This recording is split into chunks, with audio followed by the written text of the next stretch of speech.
Hello everyone. Welcome to Joe and Sam Healthcare Technology. நம்ம இன்னைக்கு பார்க்க போற டாபிக் இன்ட்ரடக்ஷன் டு பயோசிக்னல்ஸ். ஃபர்ஸ்ட் நம்ம சிக்னல்ஸ்னா என்னன்னு பார்க்க போறோம், அப்புறம் பயோசிக்னல்ஸ்னா என்னன்னு பார்க்க போறோம், அதுக்குள்ள ரிலேட்டடா இருக்கக்கூடிய பேசிக்கான டேர்ம்ஸ் பத்தி பார்க்க போறோம். ஸோ வாங்க வீடியோக்குள்ள போகலாம். ஸோ ஃபர்ஸ்ட் வந்து பேசிக்ஸ். ஸோ பேசிக்கில் நம்ம ஃபர்ஸ்ட் பார்க்கக்கூடிய டேர்ம் வந்து பார்த்தீங்கன்னா amplitude and time period. So amplitude அப்படின்னா என்ன? ஸோ இங்கே இருக்கு இல்லையா மிட்லைன்ல இருந்து நம்மளுக்கு அந்த சிக்னலோட பீக் எவ்வளோ வருது அப்படின்னு பார்க்கக்கூடியது தான் ஆம்ப்ளிடியூட். அண்ட் டைம் பீரியட் அப்படிங்கிறது ஒரு சைக்கிளுக்கு எவ்வளோ டைம் ஆகுது அப்படிங்கிறது பார்க்கக்கூடியது தான் டைம் பீரியட் அப்படிங்கிறது.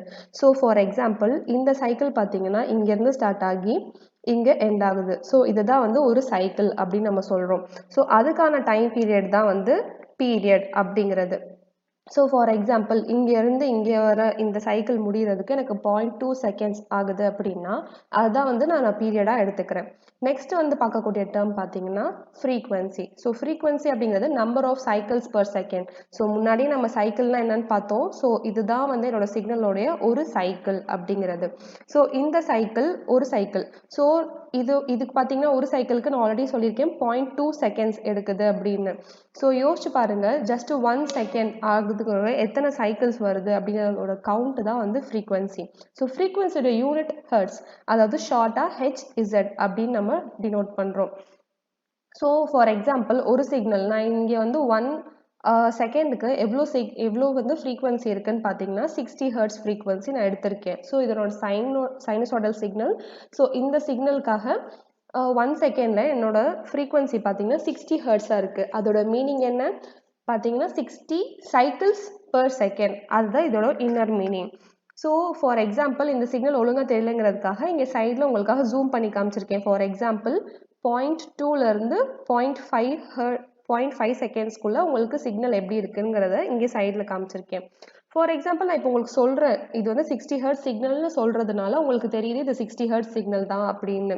அப்படி இல்லைன்னா நீங்கள் ஈஸியாக எப்படி கண்டுபிடிக்கலாம் அப்படின்னா சிம்பிள், இது டைம் டொமைனில் இருக்கக்கூடிய சிக்னல், இதை ஃப்ரீக்வன்சி டொமைனுக்கு கன்வெர்ட் பண்ணீங்க அப்படின்னா அங்கே வந்து உங்களுக்கு 60 ஹெர்ட்ஸில் மட்டும் ஒரே ஒரு பீக் வரும். ஸோ அதை வச்சு இது 60 ஹெர்ட்ஸ் சிக்னல் தான் அப்படிங்கிறது உங்களை ஈஸியாக வந்து நீங்கள் சொல்ல முடியும். ஸோ நெக்ஸ்ட் ஸ்லைடில் உங்களுக்கு நான் காமிக்கிறேன் பாருங்கள். இது வந்து 60 ஹெர்ட்ஸில் ஒரே ஒரு பீக் வந்திருக்கு. இதுக்கு மீனிங் என்ன? நம்மளோட சிக்னல் ஒரு 60 ஹெர்ட்ஸ் சிக்னல் அப்படிங்கிறது இதுக்கு மீனிங். ஸோ நீங்கள் சைனசாய்டல் சிக்னல் எடுக்கும் போது அதுக்கு எவ்வளோ ஹெர்ட்ஸ், ஃபார் எக்ஸாம்பிள் இப்போது நீங்கள் பயோ சிக்னல் எடுக்கும் போது அதில் பவர் லைன் இன்டர்ஃபரன்ஸ்லாம் இருக்குன்னு சொல்லுவாங்க இல்லையா? பவர் லைன் இன்டர்ஃபரன்ஸ் அப்படிங்கிறது 50 ஹெர்ட்ஸ் 60 ஹெர்ட்ஸ் நாய்ஸ் வந்து உங்களோட சிக்னலில் மிக்ஸ்அப் ஆகிருக்குது. ஸோ உங்களோட சிக்னலோட இசிஜி சிக்னலோட ஃப்ரீக்வன்சி ஸ்பெக்ட்ரம் எடுத்து பார்த்தீங்க அப்படின்னா உங்களுக்கு அந்த 50 ஹெர்ட்ஸ்லையோ இல்லை 60 ஹெர்ட்ஸ்லையோ இந்த மாதிரி ஒரே ஒரு பீக் வந்துச்சு அப்படின்னா உங்களோட சிக்னலில் அந்த நாய்ஸ் மிக்ஸ்அப் ஆயிருக்கு அப்படிங்கிறது மீனிங். ஸோ இதுதான் வந்து ஃப்ரீக்வன்சி அப்படிங்கிறத பற்றி நம்ம பார்க்கக்கூடியது. நெக்ஸ்ட் அனலாக் அண்ட் டிஜிட்டல் அப்படின்னா என்னன்னு பார்க்கலாம். ஸோ அனலாக் அப்படின்னா ஒரு கண்டினியூஸ் சிக்னல் தான் வந்து அனலாக் சிக்னல் அப்படின்னு நம்ம சொல்கிறோம். ஸோ அனலாக் சிக்னலில் நம்ம டிஜிட்டல் வேல்யூஸாக கன்வெர்ட் பண்ணோம். டிஜிட்டல் ஆக்சுவலி இந்த சென்ஸ் ஸ்பீக்கிங் இது வந்து 0s and 1s வரதான் டிஜிட்டல் சிக்னல் அப்படின்னு நம்ம சொல்லுவோம். ஸோ இது வந்து ஆக்சுவலி ஒரு டிஸ்கிரீட் சிக்னல். ஃபார் எக்ஸாம்பிள் இந்த இடத்துல அனலாக் சிக்னலோட வேல்யூ 12, இந்த இடத்துல இதோட ஆம்ப்ளிடியூட் 39, இந்த இடத்துல இதோட ஆம்ப்ளிடியூட் 63 அப்படின்னு நான் டிஃபைன் பண்ணுறேன் அப்படின்னா அதுதான் வந்து என்னோட டிஸ்கிரீட் சிக்னல் அப்படின்னு நான் சொல்லலாம். ஸோ இந்த அனலாக் அண்ட் டிஜிட்டல் இது எங்கே யூஸ் ஆகும் அப்படின்னு பார்த்தீங்கன்னா நம்ம எடுக்கக்கூடிய இசிஜி, இஎம்ஜி, இஇஜி இந்த சிக்னல்ஸ் எல்லாமே அனலாக் சிக்னல்ஸ் தான் பேசிக்கலி. பட் நீங்கள் அதை எடுத்து அதுக்கப்புறமா ப்ராசஸ் பண்ணும்போது நீங்கள் டிஜிட்டலாக கன்வெர்ட் பண்ணி அதுக்கப்புறம் தான் ப்ராசஸ் பண்ணுவீங்க. ஸோ பேசிக்காக இந்த சிக்னலை வந்து நீங்கள் எலக்ட்ரோட் வச்சு அக்வயர் பண்ணும்போது இது ஒரு அனலாக் சிக்னலாக மட்டும்தான் இருக்கும். அதை எடுத்து நீங்கள் ப்ராசஸ் பண்ணதுக்கு அப்புறம் தான் வந்து அது டிஜிட்டலாக மாறுமே தவிர ஃபர்ஸ்ட் இனிஷியலி அது ஒரு அனலாக் சிக்னல் தான். ஸோ டிஜிட்டலாக மாற்றுறோம். எதுக்காக மாற்றுறோம்? ப்ராசஸ் பண்ணுறதுக்காக. அந்த சிக்னல்லேருந்து நம்மளுக்கு தேவையான இன்ஃபர்மேஷன் நம்ம எடுத்துக்கிறதுக்காக டிஜிட்டலில் மாற்றி டிஜிட்டலில் ப்ராசஸ் பண்ணுறோம். ஸோ அதுக்காக தான் நம்மளுக்கு இந்த கன்வர்ஷனே தேவைப்படுது. ஸோ அனலாக்லேருந்து டிஜிட்டல் கன்வெர்ட் பண்ணுறோம் இல்லையா? ஸோ கன்வெர்ட் பண்ணும்போது இப்போ என்னோட அனலாக் சிக்னல் டிஜிட்டலாக மாற்றுறேன். மறுபடியும் டிஜிட்டல்லேருந்து அனலாக் மாற்ற வேண்டிய சுச்சுவேஷன் இருக்கும்போது டிஜிட்டல்லேருந்து அனலாக் நான் மாற்றணும். அப்படி இருக்கிறப்போ என்னோட பேசிக் அனலாக் சிக்னல் இதுதான் அப்படின்னு வச்சுக்கோங்க. ஆனால் நான் டிஜிட்டலாக இதை கன்வெர்ட் பண்ணிவிட்டு மறுபடியும் அனலாகாக மாற்றும் போது எனக்கு வந்து ப்ராப்ளம்ஸ் வரும். அது என்னென்ன மாதிரி ப்ராப்ளம் அப்படிங்கிறது நெக்ஸ்ட் ஸ்லைடில் நான் காமிக்கிறேன். ஃபார் எக்ஸாம்பிள் இந்த சிக்னல் பின்னாடி பேக்ரவுண்டில் இருக்கு இல்லையா, இதுதான் வந்து ஒரிஜினல் சிக்னல். ஸோ இந்த அனலாக் சிக்னலை நான் டிஜிட்டலாக மாற்றிட்டேன். எப்படி மாற்றிருக்கேன் அப்படின்னா, சாம்பிள் பாயிண்ட்ஸ் எடுத்திருக்கேன். ஸோ இது என்னோட ஒரு பாயிண்ட், நெக்ஸ்ட் பாயிண்ட் இங்கே இருக்குது, நெக்ஸ்ட் பாயிண்ட் இங்கே, ஃபோர்த் பாயிண்ட் இங்கே, ஃபிஃப்த் பாயிண்ட் இங்கே. ஸோ இந்த மாதிரி பாயிண்ட்ஸ் நான் எடுக்கிறேன். ஸோ டிஜிட்டலாக கன்வெர்ட் பண்ணும்போது, ஏன்னா அதோட வேல்யூஸ் மட்டும்தான் எனக்கு வேணும் டிஜிட்டலாக கன்வெர்ட் பண்ணும்போது இல்லையா. ஸோ இந்த பாயிண்ட்ஸ் மட்டும் தான் நான் எடுக்கிறேன். பேக் டு பேக் இப்போ நீங்கள் வந்து அனலாக டிஜிட்டலாக மாற்றினதுக்கப்புறம் டிஜிட்டல் சிக்னல் பாயிண்ட்ஸ் என்கிட்ட இருக்கு. நெக்ஸ்ட் டிஜிட்டலாக உள்ளதை நான் அனலாக மறுபடியும் மாற்றும் போது பாருங்க, இந்த ரெட் லைன் இருக்கு இல்லையா. ஸோ இந்த லைனை பார்த்தீங்கன்னா இதுக்கும் இது வந்து அனலாக் சிக்னல் தான். ஸோ இந்த அனலாக்கும் ஃபர்ஸ்ட் இனிஷியலாக நம்ம அனலாகை வந்து டிஜிட்டலாக மாற்றணும் இல்லையா, இந்த சிக்னலுக்கும் எந்த ஒரு சம்மந்தமும் இல்லை. ஸோ டோட்டலி வந்து வித்தியாசமாக இருக்குது. ஸோ இந்த இதை வந்து இந்த ப்ராப்ளம் அவாய்ட் பண்ணுறதுக்காக, இந்த ப்ராப்ளம் பேர் அலியாசிங் அப்படின்னு சொல்லுவாங்க. ஸோ இந்த ப்ராப்ளம் அவாய்ட் பண்ணுறதுக்காக நம்ம என்ன ஃபாலோ பண்ணுறோம் அப்படின்னா, நைக்விஸ்ட் பிரின்சிபல் அப்படின்னு ஒரு பிரின்சிபல் ஃபாலோ பண்ணுறோம். ஸோ சாம்பிளிங் ரேட்னா என்ன, number of samples per second. எப்போ இது இம்பார்ட்டன்ட், ஒரு அனலாக் சிக்னலை நீங்கள் டிஜிட்டல் சிக்னலாக கன்வெர்ட் பண்ணும்போது இந்த ஃபேக்டர் ரொம்ப இம்பார்ட்டன்ட். ஸோ சாம்பிளிங் ரேட் அப்படிங்கிறது number of samples per second. Nyquist principle எப்போ இம்பார்ட்டன்ட், ஸோ நீங்கள் அனலாக் சிக்னலை டிஜிட்டல் சிக்னலாக மாற்றும் போது எப்படி மாத்துறீங்க, எவ்வளோ சாம்பிள்ஸ் எடுக்கிறீங்க அப்படிங்கிறது ரொம்ப ரொம்ப இம்பார்ட்டன்ட். ஸோ எவ்வளோக்கு எவ்வளோ நெருக்கமாக சாம்பிள்ஸ் எடுக்கிறீங்களோ, ஃபார் எக்ஸாம்பிள் இங்கே ஒரு பாயிண்ட் நான் எடுக்கிறேன், இங்கே ஒரு பாயிண்ட் எடுக்கிறேன், இங்கே பக்கத்தில் பாயிண்ட் எடுத்துகிட்டே வரேன் அப்படின்னா எனக்கு வந்து இந்த சிக்னலோட ரியாலிட்டி, அதாவது அந்த சிக்னலோட பாயிண்ட்ஸ் வந்து எனக்கு மாறாமல் அப்படியே கிடைக்கிறதுக்கான சான்சஸ் நிறைய இருக்கு இல்லையா. ஸோ இதை நான் ஒரு பாயிண்ட் எடுத்துக்கலாம், இங்கே ஒரு பாயிண்ட் எடுக்கலாம், இங்கே ஒரு பாயிண்ட் எடுக்கலாம், இப்படியே நான் இந்த சிக்னலில் பாயிண்ட் ரொம்ப நெருக்கமாக எடுத்துகிட்டு வரேன் அப்படின்னா, அதாவது நான் எவ்வளோக்கு எவ்வளோ நெருக்கமாக எடுக்கிறேனோ அவ்வளோக்கு அவ்வளோ என்னோட சிக்னலோட ரீகன்ஸ்ட்ரக்ஷன் ப்ராப்பராக இருக்கும். அதுக்கு மீனிங் அதுதான். ஸோ ஃபார் எக்ஸாம்பிள் நான் twice the maximum frequency of the signal being sample, எந்த சிக்னலை நம்ம சாம்பிள் பண்ணுறோமோ, அதாவது எந்த அனலாக் சிக்னல் நம்ம சாம்பிள் பண்ண போகிறோமோ அந்த சிக்னலோட மேக்ஸிமம் ஃப்ரீக்வன்சி எவ்வளவோ அதை விட ட்வைஸாக எடுத்துக்கிறேன். ஃபார் எக்ஸாம்பிள் என்னோட 60 ஹெர்ட்ஸ் சிக்னலை வந்து நான் இது பண்ண போகிறேன் அப்படின்னா, சாம்பிள் பண்ண போகிறேன் அப்படின்னா, அப்போ நான் எவ்வளோ வந்து நைக்விஸ்ட் பிரின்சிபல் எடுக்கணும், அதாவது 120. ஸோ 120 சாம்பிள்ஸ் நான் ஒரு செகண்டுக்கு எடுத்தால் மட்டும்தான் என்னோட சிக்னல் வந்து ப்ராப்பராக ரீகன்ஸ்ட்ரக்ட் ஆகி ப்ராப்பராக இருக்கும் அப்படிங்கிறது தான் அதுக்கு மீனிங். ஸோ இது ஒன்று. இப்போ நம்ம பயோசிக்னல்ஸ் பற்றி பார்ப்போம். இப்போ நம்ம பயோமெடிக்கல் இன்ஜினியராக இருக்கோம். ஸோ நம்மளோட சிக்னல்ஸ் எப்படிப்பட்டதாக வேணாலும் இருக்கலாம்.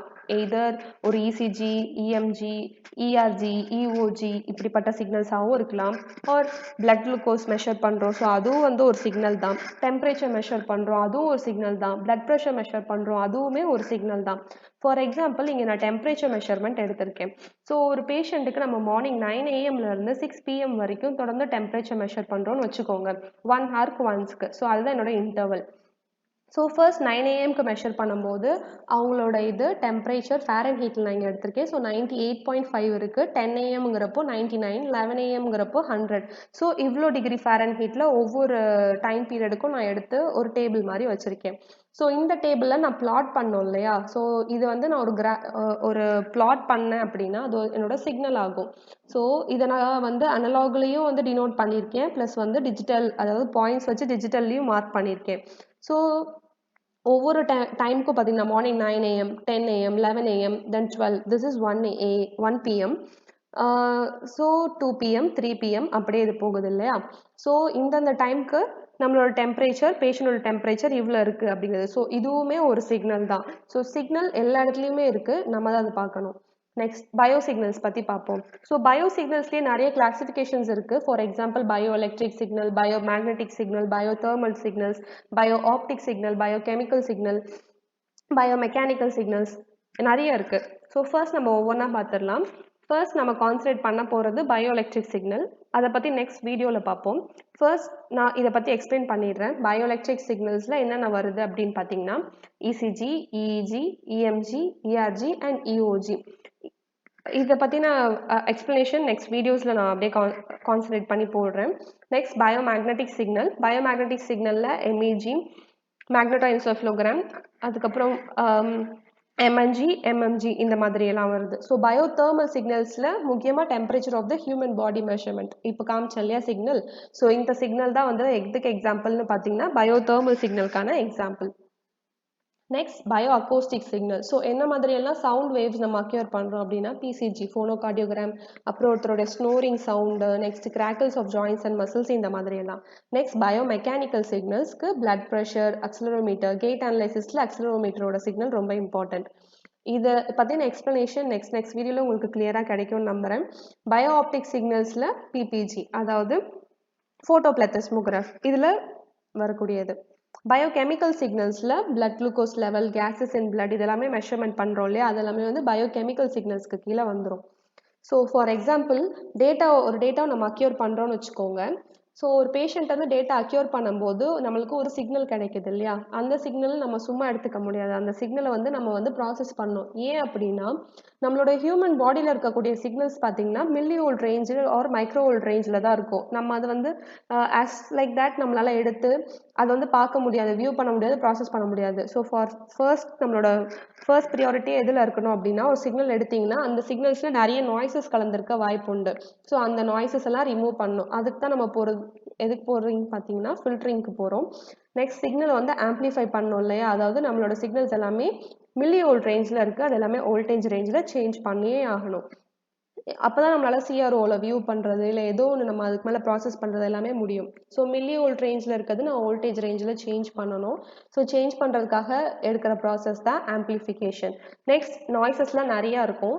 ஃபார் எக்ஸாம்பிள் பேஸ்லைன் வாண்டர், அப்புறம் பவர் லைன் இன்டர்ஃபரன்ஸ், இந்த மாதிரி நாய்ஸஸ்லாம் இருக்க வாய்ப்புண்டு. ஸோ அந்த கேஸில் நான் வந்து ஃபில்டர் பண்ணணும் என்னோட சிக்னலை, அந்த நாய்ஸஸ்லாம் இல்லாமல் ஃபில்டர் பண்ணி ஆகணும்.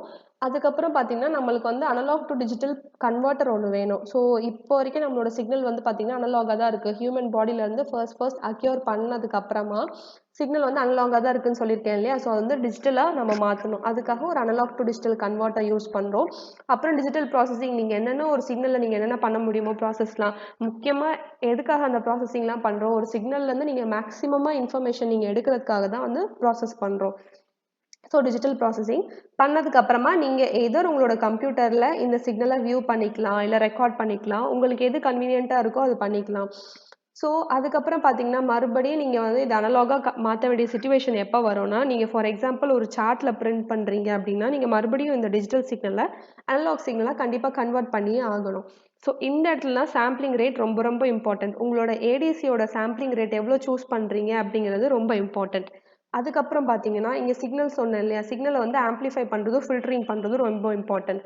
ஸோ ஆம்ப்ளிஃபை பண்ணும்போது இனிஷியலாக எடுத்தோடனே மொத்தமாக ஆம்ப்ளிஃபை பண்ண முடியாது. ஃபார் எக்ஸாம்பிள் உங்களோட சிக்னல் வந்து மில்லி வோல்ட் ரேஞ்சில் இருக்குன்னு வச்சுக்கோங்க, நீங்கள் அது வந்து வோல்டேஜ் ரேஞ்சில் கன்வெர்ட் பண்ணணும். ஸோ உங்களோட ஆம்ப்ளிஃபையரோட கெயின் 1000 ஆச்சும் இருக்கணும். ஸோ 1000 இருக்கும்போது எடுத்தோடனே ஒரு ஆம்ப்ளிஃபையருக்கு உங்களோட கெயினை வந்து 1000 அப்படின்னு செட் பண்ண முடியாது. ஸோ அதில் ஆம்ப்ளிஃபிகேஷன்லேயே நிறைய ஸ்டேஜஸ் இருக்கும். ஸோ அதெல்லாம் நெக்ஸ்ட் வீடியோவில் பார்ப்போம். அண்ட் ஃபில்டரிங் இந்த சென்ஸ் நாய்ஸஸ் கலந்துருக்குன்னு சொன்னேன் இல்லையா, ஸோ இந்த மாதிரி நாய்ஸஸ் எல்லாம் ரிமூவ் பண்ணுறதுக்கு யூஸ் பண்ணுறது தான் ஃபில்டர்ஸ். ஃபார் எக்ஸாம்பிள் இந்த மாதிரி ஒரு இசிஜி சிக்னல் எக்ஸாம்பிளுக்கு எடுத்துக்கலாம். இப்போ பார்த்தீங்கன்னா இது என்னோட 0 பேஸ் லைனில் இந்த சிக்னல் இல்லை, தாறுமாறாக போகுது. ஸோ இந்த மாதிரி இருக்க சிக்னலை வந்து பார்த்தீங்கன்னா நான் வந்து 0 பேஸ் லைனுக்கு கொண்டு வரணும் இல்லையா, இப்படி இருந்தால் அதில் வந்து எந்த இன்ஃபர்மேஷனும் அதில் எக்ஸ்ட்ராக்ட் பண்ண முடியாது. ஸோ என்னோட சிக்னலை ஃபஸ்ட்டு 0 பேஸ் லைனுக்கு கொண்டு வரணும். ஸோ இந்த மாதிரி நாய்ஸ் இருக்கிறதுக்கு பேர் தான் பேஸ் லைன் வாண்டர் அப்படின்னு சொல்கிறது. நெக்ஸ்ட் பார்த்தீங்கன்னா பவர் லைன் இன்டர்ஃபரன்ஸ் அப்படின்னு உங்களுக்கு ஒரு டேர்ம் முன்னாடியே சொன்னேன். ஸோ அதில் வந்து 50 ஹெர்ட்ஸ் ஒரு 60 ஹெர்ட்ஸ் நாய்ஸ் வந்து மிக்ஸ்அப் ஆகிருக்கும். ஸோ அந்த மாதிரி மிக்ஸ்அப் ஆகும்போது என்னோட இசிஜி சிக்னல் பார்க்குறதுக்கு இந்த மாதிரி தான் இருக்கும். ஸோ இந்த மாதிரி இருந்தால் நாய்ஸியாக இருக்க சிக்னலில் என்னோட இன்ஃபர்மேஷன் எதுவுமே எனக்கு கிடைக்காது. ஸோ இந்த மாதிரி இருக்க சிக்னலில் நாய்ஸ் எல்லாம் ரிமூவ் பண்ணதுக்கு அப்புறமா கிடைக்கக்கூடிய இசிஜி தான் இந்த மாதிரி இருக்கக்கூடிய இசிஜி. ஸோ இதில் பார்த்தீங்கன்னா வேவ் ஃபார்ம்ஸ் எவ்வளோ அழகாக ஸ்மூத்தாக இருக்குது. ஸோ இந்த மாதிரி இல்லாமல் முன்னாடி இருக்கிறத வந்து நான் எல்லா நாய்ஸும் எலிமினேட் பண்ணால் மட்டும்தான் என்னால் இப்படி கன்வெர்ட் பண்ண முடியும். ஸோ தேங்க்யூ எவ்ரிஒன் இவ்வளோ நேரம் பொறுமையாக கேட்டதுக்கு. இதுக்கப்புறம் நெக்ஸ்ட் வர வீடியோஸில் பயோஎலக்ட்ரிக் சிக்னல்ஸோட கிளாசிஃபிகேஷன் ஒவ்வொன்றா நான் எக்ஸ்பிளைன் பண்ண ட்ரை பண்ணுறேன். So thanks a lot.